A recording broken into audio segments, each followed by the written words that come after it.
আসসালামু আলাইকুম সবাইকে। সবাই কেমন আছো? আমাকে ক্লিয়ার দেখতে পাচ্ছ কিনা তোমরা কমেন্টে জানাও। হোয়াইট বোর্ডটা ক্লিয়ার দেখতে পাচ্ছ কিনা আমাকে একটু জানাও। তোমাদের দয়ায় আমি অনেক ভালো আছি। আমরা বিগত ক্লাসে প্রথম অধ্যায়ে নবম দশম শ্রেণীর প্রথম অধ্যায়ের আমরা বেসিক বিষয় নিয়ে আলোচনা করছিলাম। আজকের ক্লাসে আমরা পাঠ্য বইয়ের যেগুলো ম্যাথ আছে সেগুলো বিষয় নিয়ে আমরা আজকে কথা বলবো। চলো মূল টপিকে চলে যাই। তোমাদের এই বইয়ে প্রথম যে ম্যাথগুলো আছে আমরা এই ম্যাথগুলো আজকে সলভ করব। তো আমরা প্রথম থেকে শুরু করি। প্রথমে যে ম্যাথটা আছে যোগ করো। তাহলে প্রথমে আমরা যোগ শিখব।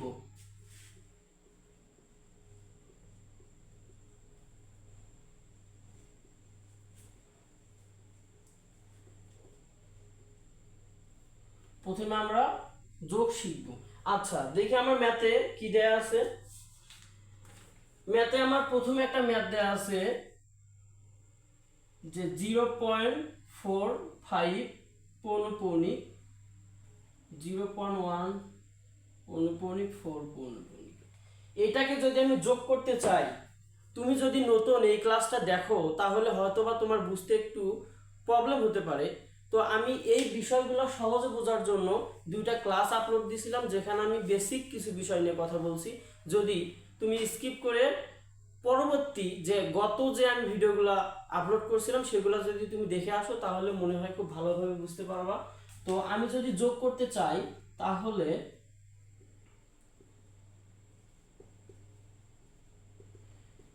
এটা হচ্ছে আমার হচ্ছে সদৃশ্য হচ্ছে আবৃত দশমিক। আমি যদি কোনো এই ধরনের দশমিককে যোগ কিংবা বিয়োগ করতে চাই তাহলে এই দশমিকগুলোকে আমাকে অনাবৃত এবং আবৃত করে নিতে হবে। আমি আবারও বলছি, তুমি যদি এই সংখ্যাটা তোমার বইয়ে এই দশমিকটা যোগ দেয়া আছে কিংবা এখানে যদি যোগ না থেকে যদি বলতো এই সংখ্যাটাকে বিয়োগ করো, তাহলে যোগ কিংবা এই ধরনের দশমিককে যদি বিয়োগ করতে চাও এই ধরনের দশমিককে তোমাকে অনাবৃত এবং আবৃত দশমিকে প্রকাশ করতে হবে, তারপরে তুমি যোগ করতে পারবা। আচ্ছা চলো এখন অনাবৃত আমরা দশমিককে অনাবৃত করি।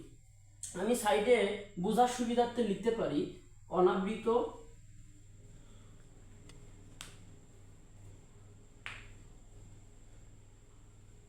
অনাবৃত সর্বাধিক এবং আবৃত লসাগু। আচ্ছা আমি বলছি ভাইয়া যে অনাবৃত যদি তুমি ফার্স্ট যদি অনাবৃত করো তাহলে তোমাকে বুঝতে হবে যে এই আবৃত দশমিকের আমাদের এই দশমিকের ভিতরে কোনটি অনাবৃত সংখ্যা এবং সর্বোচ্চ কতটি অনাবৃত সংখ্যা আছে। তুমি দেখো এখানে কোনো সংখ্যা নাই, সরি এখানে 4 এর উপরে কোনো পৌনঃপুনিক নাই, তাহলে এখানে হচ্ছে একটা অনাবৃত। আমরা জানি যে সংখ্যার উপরে পৌনঃপুনিক থাকে না তাহলে সেটাকে আমরা বলি অনাবৃত। যে সংখ্যার মাথার উপরে পৌনঃপুনিক থাকবে সেটা আমরাকে বলবো আবৃত। 4 এর উপরে পৌনঃপুনিক নেই তাহলে এটা আমি ধরতেছি একটা অনাবৃত সংখ্যা, এখানে একটা অনাবৃত সংখ্যা। তাহলে আমি যেহেতু সর্বাধিক একটাই অনাবৃত সংখ্যা আছে, প্রত্যেকটা ঘরে আমি একটা করে অনাবৃত সংখ্যা মিল করব। 0.4 লিখতে পারি, 0.1 লিখতে পারি। এখন অনাবৃত আমরা করে ফেললাম, এখন করব আবৃত। আবৃত করতে গেলে তোমাকে লসাগু করতে হবে ভাইয়া। তুমি এখানে দেখো তো তোমার এখানে আবৃত সংখ্যা কতটি? উপরে আবৃত সংখ্যা আছে একটি এবং নিচে আবৃত সংখ্যা আছে দুইটি। তুমি 1 গুণন 2 এটা যদি লসাগু করো তাহলে লসাগু পাবা 2। তাহলে তোমাকে প্রত্যেকটা ঘরে দুইটা করে আবৃত সংখ্যা মিল করতে হবে। তাহলে তুমি এখানে লিখতে পারো 4 5, এখানে লিখতে পারো 3 4, সরি 4 5 4 5 3 4 3 4। তাহলে এখন অনাবৃত এবং আবৃত করলাম, এই সংখ্যাটিকে যদি আমি যোগ করি তাহলে এখানে নির্দিষ্ট একটা ভ্যালু পাবো, এটা হচ্ছে আমার উত্তর। খুবই সহজ তাই না? আচ্ছা এরপরে এরপরে আমি আরেকটা ম্যাথ দিয়ে তোমাকে বুঝাই যে খ নম্বরে যেটা দেয়া আছে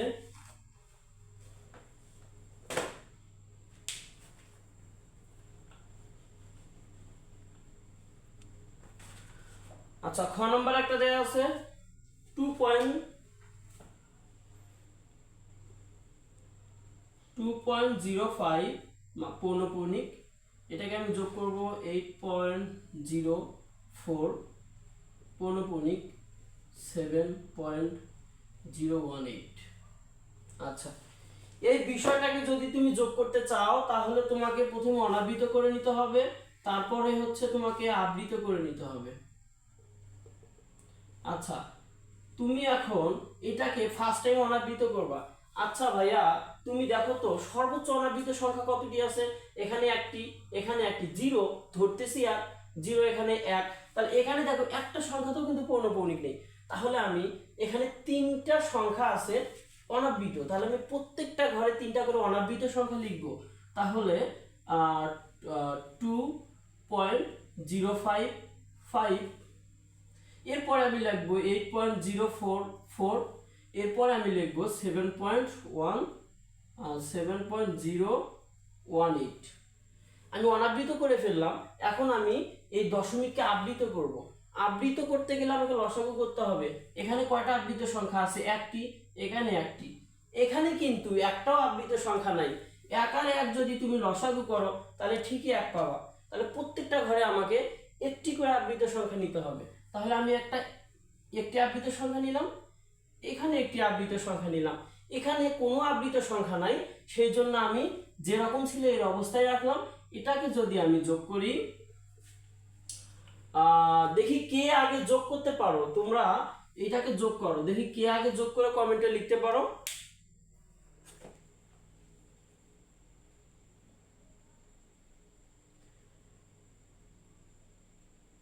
আচ্ছা, এটাকে যদি আমি যোগ করি তাহলে 2.035, এরপরে যদি আমি যোগ করি 8.034, এরপরে যদি আমি যোগ করি 7.0018, তাহলে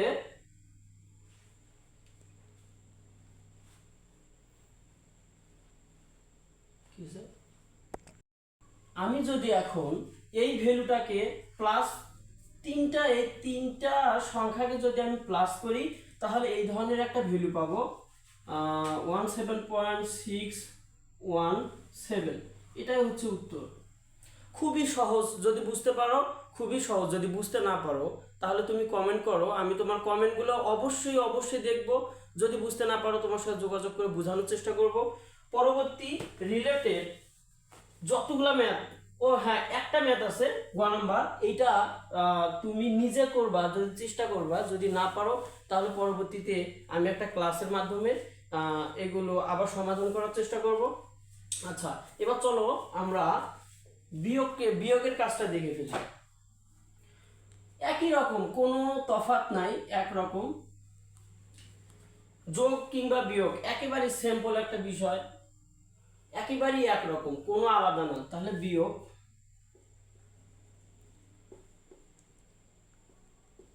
আচ্ছা তুমি বিয়োগের ক্ষেত্রে দেখো প্রথম একটা ম্যাথ দেয়া আছে 3.4 পৌনঃপুনিক, তারপর আছে 2.13 পৌনঃপুনিক। আচ্ছা, এটাকে যদি সমাধান করো তুমি 4213 পৌনঃপুনিক। আচ্ছা, যোগ কিংবা বিয়োগ এই ধরনের দশমিক যদি যোগ বিয়োগ করতে চাও তোমাকে অনাবৃত প্রথমে করতে হবে, তারপর আবৃত করতে হবে। আচ্ছা ভাই, এখানে দেখো তো অনাবৃত সংখ্যা কতটি? একটি আছে। আমি এখানে সবগুলা ঘরে অনাবৃত সংখ্যা একটি করে নিলাম, অনাবৃত হয়ে গেল। এখন আবৃত করব। আবৃত তুমি দেখো সর্বোচ্চ আবৃত কতটি আছে? একটি আছে। তাহলে আমি প্রত্যেকটা ঘরে যেহেতু আবৃত উপরে নাই, আমি নিচে উপরে আবৃত সংখ্যা লিখলাম না, নিচে একটা আবৃত সংখ্যা আছে, এই জন্য সেখানে আমি 3 নিলাম। এটাকে যদি তুমি যোগ করো, যোগ করলে নির্দিষ্ট একটা ভ্যালু পাবা। এটাই হচ্ছে উত্তর। ঠিক আছে, খুবই সহজ। এরপরে আমরা আর একটা দেখব। আচ্ছা, আমরা ছোট ম্যাথটা না দেখে আমরা এই যে সবার শেষে একটা বড় ম্যাথ দেখতে পাচ্ছি, আমরা এইটা সলভ করি। যদি তোমাদের এইটা একটু কঠিন মনে হতে পারে কারণ সংখ্যাটা অনেক বড়, ঠিক আছে, আমি এটাই তোমাদের করে দেখাচ্ছি। 16 নম্বরের এটা হচ্ছে ঘ নাম্বার। কি দেয়া আছে? 19.345 পৌনঃপুনিক এটাকে আমি বিয়োগ করব 0.23 পৌনপুণিক 49 পৌনপুণিক। ঠিক আছে অঙ্কগুলো? হ্যাঁ ঠিক আছে, ঠিক আছে। আচ্ছা এখন আমরা সলভ করি। এই যে দশমিক সংখ্যাটা দেওয়া আছে 32349 পৌনপুণিক, আমি এটাকে যদি বিয়োগ করতে চাই প্রথমে অনাবৃত করব, তারপর আবৃত করব। তুমি যদি অনাবৃত করতে চাও সর্বোচ্চ অনাবৃত সংখ্যা কতটি আছে? এই যে দুইটি, এগুলো তো সবই আবৃত সংখ্যা। তোমাকে লক্ষ্য রাখতে হবে দশমিকের আগে না দশমিকের পরে কয়টি অনাবৃত সংখ্যা আছে। কখনো ভুলেও দশমিকের আগে অনাবৃত সংখ্যাগুলো নেওয়া যাবে না। তুমি যদি আমি অনাবৃত করব প্রথমে, কয়টি অনাবৃত সংখ্যা আছে? দুইটি, নিচে কোনো অনাবৃত সংখ্যা নাই, সেই জন্য আমি প্রত্যেকটা ঘরে দশমিকের পরে দুইটা করে সংখ্যা লিখব। 19.34, এটাকে লিখব 13.23। এরপরে তুমি দেখো আবৃত সংখ্যা, এরপরে দেখো আবৃত সংখ্যা কতটি আছে। এখানে আছে একটি আবৃত সংখ্যা, এখানে আছে তিনটি আবৃত সংখ্যা। তাহলে 1 আর গুণ যদি 3 করো তুমি 100% লসাগু পাবা 3। তাহলে আমি প্রত্যেকটা ঘরে তিনটা করে আবৃত সংখ্যা লিখব। এখানে আবৃত সংখ্যা 5, তিনটা করে 5 নিব। এরপরে হচ্ছে আবৃত সংখ্যা 3 4 4 9। এটাকে যদি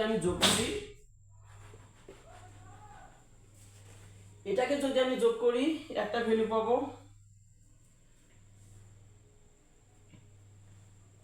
আচ্ছা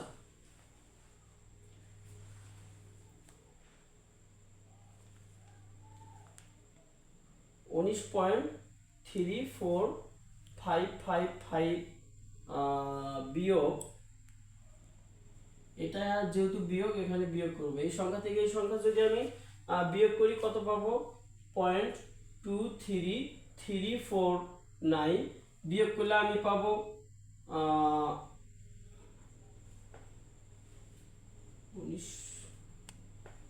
19 পয়েন্ট, আমি এখানে পাবো 6.11।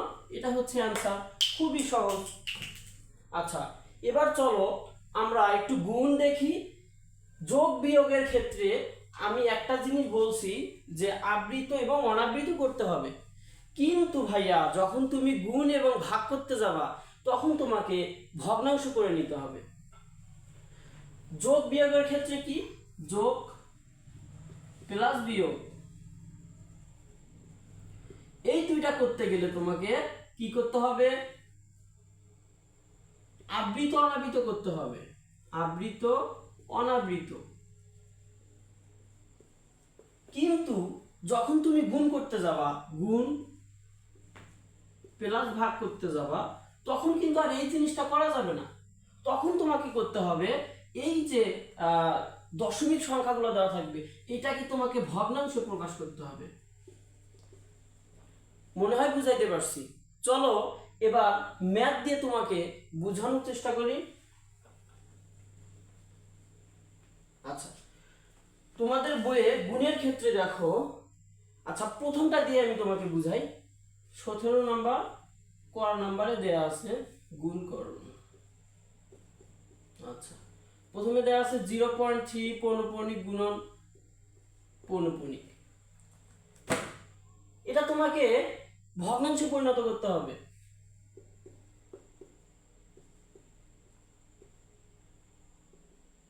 আচ্ছা এটাকে যদি তুমি ভগ্নাংশে পরিণত করতে চাও, লক্ষ্য করো এবং তোমাকে এই বিষয়টা 100% খাতায় নোট করে নিতে হবে, না হলে কিন্তু তোমার মনে থাকবে না। কারণ এর ভিতরে একটা প্যাচ আছে। তুমি যদি এই বিষয়টাকে ভগ্নাংশে পরিণত করতে চাও, আমি গত ক্লাসে যোগ বিয়োগ গুণ ভাগ এগুলো দেখাইছিলাম, যদি ওইটা ফলো করে আসো তাহলে আমার মনে হয় তুমি এই ধরনের কোনো যদি ম্যাথ করো তাহলে তোমার মিনিমাম একটা পেজ লাগবে। সেহেতু আমরা খুব শর্টে যদি ম্যাথটা করতে পারি, কিভাবে করব সেটার ক্ষেত্রে আমরা একটা কৌশল খাটাবো। সেটা হচ্ছে দশমিকের আগে আমি কিন্তু এটা ভগ্নাংশ করতেছি, ভগ্নাংশ। এই দশমিককে ভগ্নাংশে পরিণত করতে হলে ট্রিক্স হচ্ছে দশমিকের আগে কিংবা দশমিকের পরে যে সংখ্যা থাকবে সেই দুইটি সংখ্যাকে বা একাধিক সংখ্যাকে আমরা একটা সংখ্যায় পরিণত করব। তাহলে সামনে দশমিকের সামনে আছে 0, দশমিকের পরে আছে 3। এই দুইটা সংখ্যাকে আমরা একটা সংখ্যায় পরিণত করব। এইটাকে আমি বিয়োগ করব অনাবৃত সংখ্যা দিয়ে, কখনো কিন্তু আবৃত সংখ্যা দিয়ে না। তাহলে তুমি দেখো এখানে অনাবৃত সংখ্যা, আমরা অনাবৃত সংখ্যা কাকে বলবো? যেটার সামনে যে সংখ্যার মাথার উপরে পৌনঃপুনিক থাকবে না সেটা হচ্ছে অনাবৃত। তাহলে দশমিকের সামনে আছে 0, যেটার সামনে, যেটা মাথার উপরে কি নাই, পৌনঃপুনিক নেই, তাহলে এটা অনাবৃত। তাহলে আমি লিখতে পারি 0 ভাগ কিংবা ভগ্নাংশ চিহ্ন। এখন আমি কি করব, দশমিক পরে কোনো সংখ্যা নাই, আমি ধরে নিচ্ছি একটা 1 আছে। এরপরে দশমিকের পরে কয়টা সংখ্যা আছে ভাইয়া? একটা সংখ্যা আছে, তাহলে আমি একটা শূন্য নিব। যদি এখানে একাধিক একাধিক যদি সংখ্যা থাকতো, ঠিক একাধিক সংখ্যা আমরা শূন্য নিতাম। আচ্ছা, এখন প্রশ্ন হচ্ছে, এখন আমি এটাকে মাইনাস করব কিভাবে? যদি পৌনঃপুনিক থাকে, দশমিকের পরে যদি একটি সংখ্যা থাকে, 10টি সংখ্যা থাকে, 5টি সংখ্যা থাকে, সেই 5টি সংখ্যায় যদি পৌনঃপুনিক থাকে তাহলে আমি 1 দিয়ে এটাকে মাইনাস করব। কিন্তু যদি এইটার সামনে যদি ধরো 1 কিংবা 2 আছে, 1 কিংবা 2 আছে, তাহলে তোমার অনাবৃত এটা হচ্ছে যেটার সামনে পৌনঃপুনিক থাকে, এটা হচ্ছে আবৃত। আর অনাবৃত যদি থাকে, এই ধরনের অনাবৃত থাকলে আমরা 10 দিয়ে মাইনাস করব। বুঝতে পারছো? যেহেতু এখানে অনাবৃত নাই, সেক্ষেত্রে আমি 1 দিয়ে মাইনাস করব। কত পাবো? উপরে 3, নিচে পাবো 9। অনুরূপ ভাবে দেখো, দশমিকের সামনের সংখ্যা পিছনের সংখ্যা মিলে একটা সংখ্যায় পরিণত করব 06, এটাকে আমি অনাবৃত সংখ্যা দিয়ে বিয়োগ করব, তাহলে 0। নিচে হচ্ছে দশমিকের পরে ভাববো আমি একটা 1 আছে, তারপর একটা সংখ্যা আছে, তাহলে একটা শূন্য। এটাকে আমি মাইনাস করব, যেহেতু এটা আবৃত সংখ্যা সেহেতু আমি 1 দিয়ে মাইনাস করব। যদি অনাবৃত থাকতো 100% 10 দিয়ে মাইনাস করতাম। এখানে কত পাবো? 6, এখানে পাবো 9। তাহলে দেখো 0.3 পৌনঃপুনিক, এই সংখ্যাটিকে যদি আমি গুণ করি, এই সংখ্যাটির মান কত আছে ভাইয়া? 3/9। এটাকে যদি আমি গুণ করি 69। তুমি যদি এটাকে আড়াআড়ি গুণ করো এইভাবে, তাহলে তুমি নির্দিষ্ট একটা ভ্যালু পাবা। আড়াআড়ি যদি গুণ করো কত আসতেছে? 27, উপরে 27, নিচে আসতেছে 654।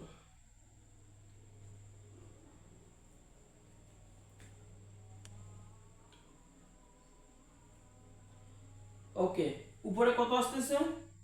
6, তারপর হচ্ছে 9, 54। এটাকে যদি তুমি আবার একটা ভাগ করো, 27/54, এটা যদি ভাগ করো 27, 54, এটাকে যদি ভাগ করো তুমি এই ধরনের একটা ভ্যালু পাবা। এটা হচ্ছে উত্তর। আচ্ছা, চলো এবার পরবর্তী একটা ম্যাথ দিয়ে সলভ করার চেষ্টা করি, বোঝার চেষ্টা করি।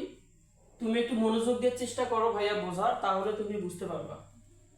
আচ্ছা, পরবর্তী গুণের ক্ষেত্রে আমি বড়টা দিয়েই না হলে বুঝাই, শেষে বড় একটা সংখ্যা আছে এটা দিয়ে বুঝাই। 42.18, এটার উপরে পৌনঃপুনিক, এটা দিয়ে আমি গুণ করব। এই যে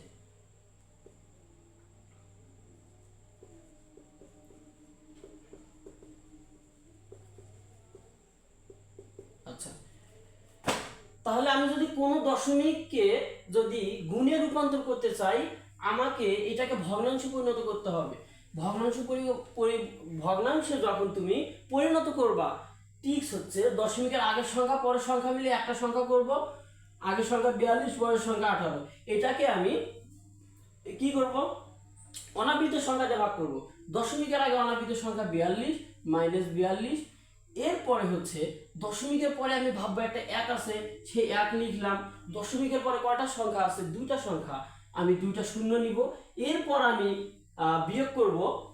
যদি 2টা সংখ্যা কিংবা 3টা সংখ্যা, একাধিক সংখ্যার মাথার উপর যদি পৌনঃপুনিক থাকে, তাহলে আমি এটাকে 1 দিয়ে বিয়োগ করব। যদি এটা সংখ্যার সামনে থ্রি থ্রি থাকতো এরকম কিছু, আর থ্রির উপর তো পৌনঃপুনিক নেই, এই ধরনের সংখ্যা যদি আমরা পাই দশমিকের পরে, তাহলে এটা 100% 10 নিব। যেহেতু এখানে কোনো অনাবৃত সংখ্যা নাই, তাহলে আমি যেহেতু আবৃত সংখ্যা 1 দিয়ে বিয়োগ করব। তুমি যদি এখানে বিয়োগ করো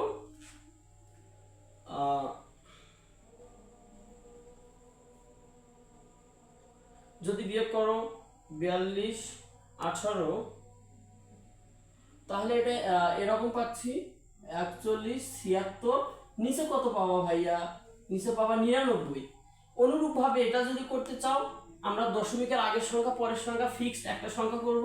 তাহলে 0 সামনে দিলেও সমস্যা নেই, না দিলেও সমস্যা নেই। তাহলে আমি এটা অনাবৃত সংখ্যা দিয়ে বিয়োগ করব। নিচে হচ্ছে দশমিকের পরে 1 আছে, দুইটা যেহেতু সংখ্যা আছে, তাহলে আমি দুইটা শূন্য নিলাম। এখন বোঝার বিষয় হচ্ছে ভাইয়া দেখো, দুইয়ের উপরে কিন্তু তোমার দুইয়ের উপরে কিন্তু পৌনঃপুনিক চিহ্ন নাই, যেহেতু নাই তাহলে আমি এটাকে 10 দিয়ে মাইনাস করব। তাহলে আমি এটাকে কত পাচ্ছি? 28, নিচে পাচ্ছি কি 90। এটাকে যদি তুমি গুণ করো তাহলে 42 8 পৌনঃপুনিক 28। ও হ্যাঁ সরি, এইখানে একটা বিষয় আমরা এড়িয়ে গেছি, সেটা হচ্ছে আমি তো বলছিলাম ভাইয়া যে তুমি এই যে দশমিকের আগে পরে ফিক্সড একটা সংখ্যা আমরা 28 নিয়েছি, নেয়ার পরে তুমি কি করবা? অনাবৃত সংখ্যা দিয়ে বিয়োগ করবা। কিন্তু অনাবৃত সংখ্যা তো এখানে 2 আছে, যদিও বা মিস্টেক, কিন্তু আমার মতে মিস্টেক কিন্তু তোমাদের করা যাবে না, কারণ তোমরা এক্সাম দিতে যাবে, এই ধরনের কোনো যদি সমস্যা হয়ে যায় তাহলে তো মার্কস কম পাবা। তাহলে আমি এখানে দেব 2, অনাবৃত সংখ্যা দিয়ে যেহেতু মাইনাস করব 2, তাহলে এখানে কত পাচ্ছি? 26। আচ্ছা, তাহলে এর মানটা কত দেওয়া আছে? 6 ডিভাইডেড বাই 99। এটাকে আমি গুণ করব কত দিয়ে? গুণ করব 9। এভাবে যদি তুমি আড়াআড়ি ভাবে একটা গুণ করো, একটা নির্দিষ্ট ভ্যালু পাবা। এটাই হচ্ছে উত্তর। আশা করি গুণটা বুঝতে পারছো। এখন একটু আমরা যে দশমিক সংখ্যার ভাগটা একটু লক্ষ্য করব। ভাগের ক্ষেত্রেও গুণ ভাগ একই নিয়ম, শুধু দেখো ভাগের ক্ষেত্রে দেখাই। তুমি ভাগের ক্ষেত্রে তোমাকে একটি মাত্র ম্যাথ দিয়ে তোমাকে বোঝানোর চেষ্টা করব। সর্বশেষ একটা ম্যাথ দেওয়া আছে ঘ নাম্বারে, সেটা হচ্ছে 1.1 পৌনঃপুনিক 85 পৌনঃপুনিক, এটাকে যদি ভাগ করো 2 পৌনঃপুনিক 4 পৌনঃপুনিক। ঠিক আছে? আচ্ছা, এই ধরনের সংখ্যাকে তোমাকে কি করতে হবে? ভগ্নাংশে পরিণত করতে হবে। পৌনঃপুনিক ভগ্নাংশে পরিণত করতে হবে। তাহলে ভগ্নাংশে পরিণত করতে হলে কি শিখাইছিলাম ভাইয়া? দশমিকের আগের সংখ্যা পরের সংখ্যা মিলে আমরা একটা সংখ্যায় পরিণত করব। এই যে দশমিকের আগে 1, তারপর 1, তারপর 8, তারপর 5। কিন্তু আমি বলছি এরপরে বিয়োগ করব অনাবৃত সংখ্যা দিয়ে। অনাবৃত সংখ্যা 1 আছে, তাহলে 1 দিয়ে বিয়োগ করব। এরপর আমি দশমিকের পরে ভাববো একটা 1, এই যে একটা 1 নিছি। এরপর কয়টি সংখ্যা আছে? 3টি সংখ্যা, 3টি শূন্য নিছি। কিন্তু আমার কথা হচ্ছে দেখো, দশমিকের পরে কোনো অনাবৃত সংখ্যা নেই, আবৃত সংখ্যা আছে। যেহেতু আবৃত সংখ্যা আছে, আমি 1 দিয়ে এটাকে বিয়োগ করব। আমি কত পাচ্ছি? পাচ্ছি কত? 84। নিচে পাচ্ছি 99। অনুরূপভাবে যদি তুমি এটা লক্ষ্য করো, এরকম কিছু, হ্যাঁ এটা আমি লিখতে পারি অনাবৃত সংখ্যা 0, এটা লিখতে পারি, এটা লিখতে পারি, তারপর 1, তাহলে 24, নিচে হচ্ছে কত? 99। ঠিক আছে? তাহলে এটাকে যদি তুমি ভাগ করতে চাও 1 পৌনঃপুনিক 85 পৌনঃপুনিক, এটাকে যদি ভাগ করো 2 পৌনঃপুনিক 4 পৌনঃপুনিক, তাহলে মান কত আছে? 1184। নিচে আছে 99 ভাগ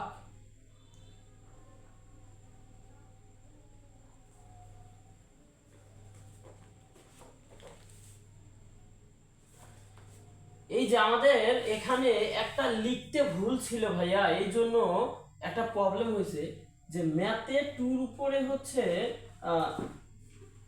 টুর উপরে 1 পৌনঃপুনিক 4 পৌনঃপুনিক 24, তাহলে আমি এটাকে এক দিয়ে ভাগ করতে পারি। হ্যাঁ ঠিক আছে, তাহলে এর মান কত আছে 24, নিচে আছে 99। তাহলে আমি এটাকে গুণ করব, তাহলে 1184 নিচে আছে 99, এই সংখ্যাটিকে আমি উপরে উঠাই দিব, নিচে আসবে 24। যদি আমি এই বিষয়টাকে আড়াআড়ি গুণ করি তাহলে নির্দিষ্ট একটা ভ্যালু পাবো, এটা হচ্ছে উত্তর। গুণ এবং ভাগের ক্ষেত্রে একই নিয়ম। তোমার কথা হচ্ছে তুমি যদি কোনো দশমিক এই ধরনের সংখ্যাকে তুমি ভগ্নাংশে পরিণত করতে পারো, ভগ্নাংশে পরিণত করবা, এই ধরনের যে ভ্যালু পাবা এগুলা দিয়ে গুণ করে দিবা, সমাধান হয়ে যাবে। আচ্ছা,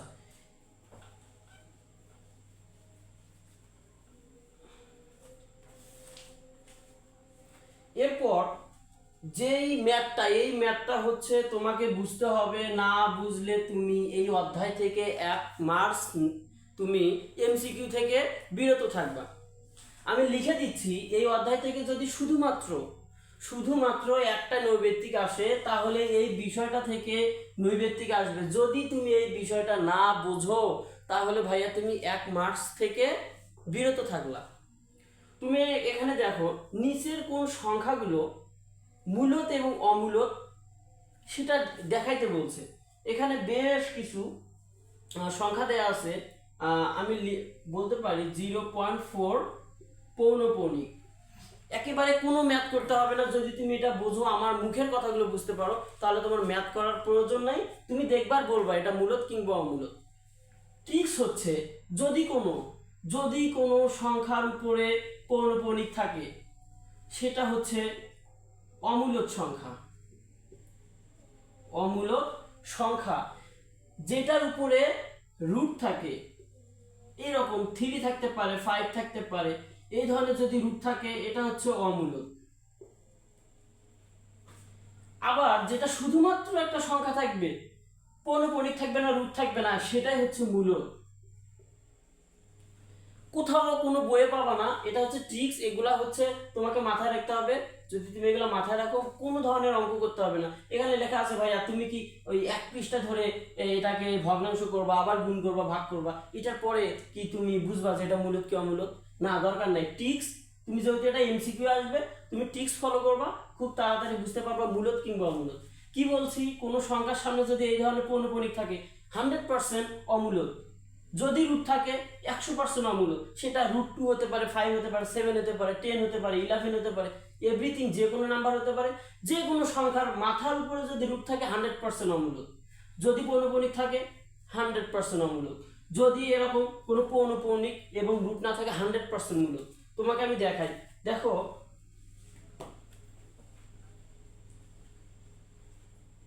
আমি এই যে একটা ম্যাথ দেওয়া আছে 2 3, তারপর আছে 3, তারপর আছে 7, এটা তুমি ফলো করবা।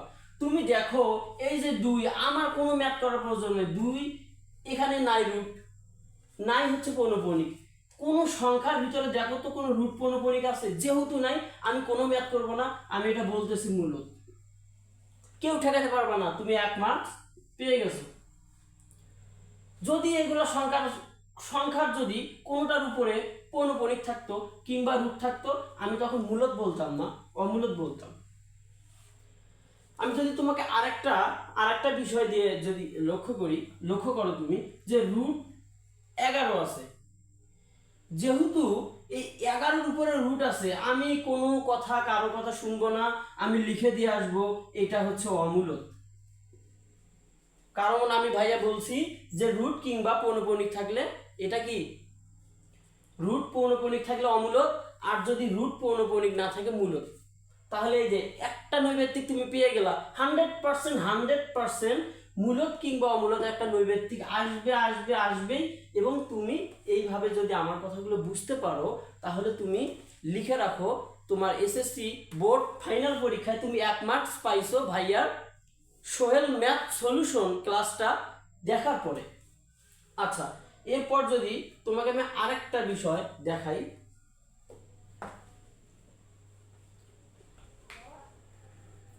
সেটা হচ্ছে দেখো সর্বশেষ একটা ম্যাথ দেয়া আছে, সেই ম্যাথটা কি 5.6 পৌনঃপুনিক 39 পৌনঃপুনিক।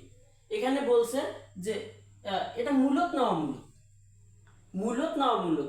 আমি কোনো ম্যাথ করবো না, কোনো কিছু করার দরকার নেই, যেহেতু ভাইয়া আমি এই সংখ্যাগুলোর ভিতরে এই যে পৌনঃপুনিক চিহ্নগুলো পাচ্ছি, তার মানে আমি বলতে পারি এটা অমূলত। ভাইয়া এটা টিক্স তুমি কোথাও পাবো না, এই টিক্সগুলো ফলো করলে তোমাকে কোথাও ম্যাথ করতে হবে না, তুমি ডিরেক্ট বলবা এটা মূলত অমূলত বুঝতে পারবা, টিক চিহ্ন দিয়ে আসবা, 1 মার্কস পেয়ে যাবা। ঠিক আছে,